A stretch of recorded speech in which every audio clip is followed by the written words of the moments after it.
So I thought that your lesson last week was a really nice lesson. I thought that you did a great job.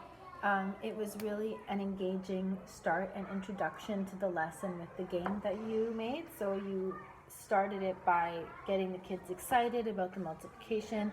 It's always nice to start the lesson with something active, especially if they're going to be sitting for a while. So I thought that that was really, really nice. Yeah. I also felt like it was really nice that you had differentiated the game so that there was possibilities for students to choose harder numbers or easier numbers, but then you also had a different activity in case that was too easy for some yeah. students. So that was really important because especially when you're starting out teaching, sometimes you forget it's going to be too easy. So it was really nice that you had those two leveled activities. I also think that just the manner that you have with the kids is really pleasant and encouraging.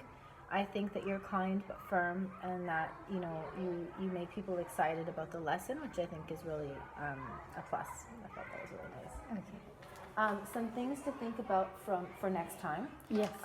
When you're introducing a new game or something to the kids, if you have them sit in a wide circle with you, like at the edge, like say you and I are sitting on that corner, Okay. and everyone else is there, it makes it easier to see what's Everybody going on. can see. So if you need somebody to help you, you can choose the person to your side like this, and then everyone can see. Because what happens is when you go to play a game and then they're in the circle, the students' backs are to the rest, so the rest can't really see depending on the angle where you're sitting. One other thing was the group sizes.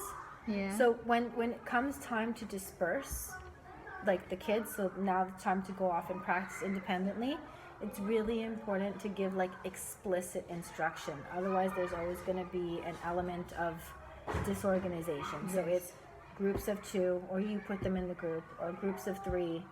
You have 2 minutes to get into a group, and then give out the sticks and have a clear expectation of how you want it to run.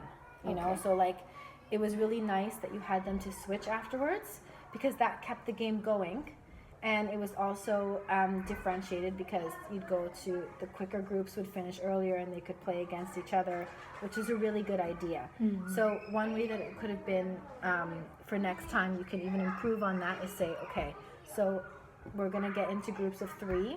You have 5 minutes to practice. When I ring the bell, you're going to have to team up with another group. And that way it can just be a little bit more controlled. Okay.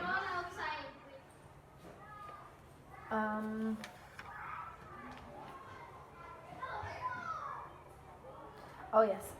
The last 2 things is sometimes it's nice to check before you were to design the game. Let's say you were the classroom teacher. It's more differently when you're coming in and you're just making a game for the kids.